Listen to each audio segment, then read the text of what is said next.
বাংলাদেশ ভারত রাজনৈতিক টানাপোড়েনের প্রভাব পড়েছে এবার ক্রিকেট অঙ্গনেও। মুস্তাফিজুর রহমানের আইপিএলে দলে না রাখার ঘটনাকে কেন্দ্র করে বাংলাদেশ ক্রিকেট বোর্ড বিশ্বকাপ আয়োজন নিয়ে কড়া অবস্থান নিয়েছে। আইসিসিকে জানিয়ে দেওয়া হয়েছে এই পরিস্থিতিতে বাংলাদেশ দল ভারতে গিয়ে বিশ্বকাপ খেলবে না। বিষয়টি ঘিরে আন্তর্জাতিক ক্রিকেট মহলে চলছে আলোচনা ও সমালোচনা। এমন উত্তপ্ত প্রেক্ষাপটেই আজ থেকে শুরু হচ্ছে বাংলাদেশ অনূর্ধ্ব-19 বিশ্বকাপ অভিযান। প্রথম ম্যাচেই প্রতিপক্ষ চিরপ্রতিদ্বন্দ্বী ভারত। জিম্বাবুয়ের বুলাওয়েতে বাংলাদেশ সময় আজ বেলা 1:30টায় মাঠে নামবে দুই দলের যুবরা। মাঠের লড়াইয়ে বাংলাদেশ ভারত নতুন দ্বন্দ্ব নয়। 2015 সালের বিশ্বকাপে কোয়ার্টার ফাইনালে বিতর্কিত নোবল সিদ্ধান্তের পর থেকেই দুই দেশের ক্রিকেট সম্পর্ক বাড়তি উত্তেজনা ভর করছে।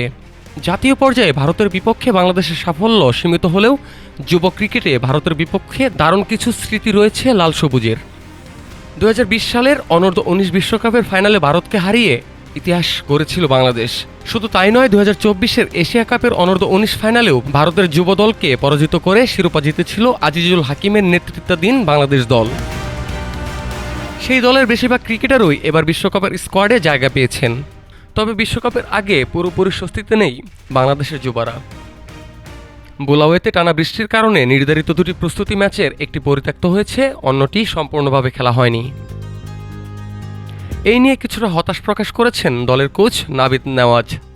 বিসিবিকে পাঠানো এক ভিডিও বার্তায় তিনি বলেন, প্রথম ম্যাচে কার বিপক্ষে খেলেছি সেটি আমাদের কাছে বড় বিষয় নয়।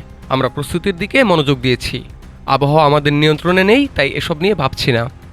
ভারতের বিপক্ষে ম্যাচের পর বি গ্রুপে বাংলাদেশ খেলবে নিউজিল্যান্ড অনূর্ধ্ব-19 দলের বিপক্ষে 20 জানুয়ারি এবং যুক্তরাষ্ট্র অনূর্ধ্ব-19 দলের বিপক্ষে 23 জানুয়ারি।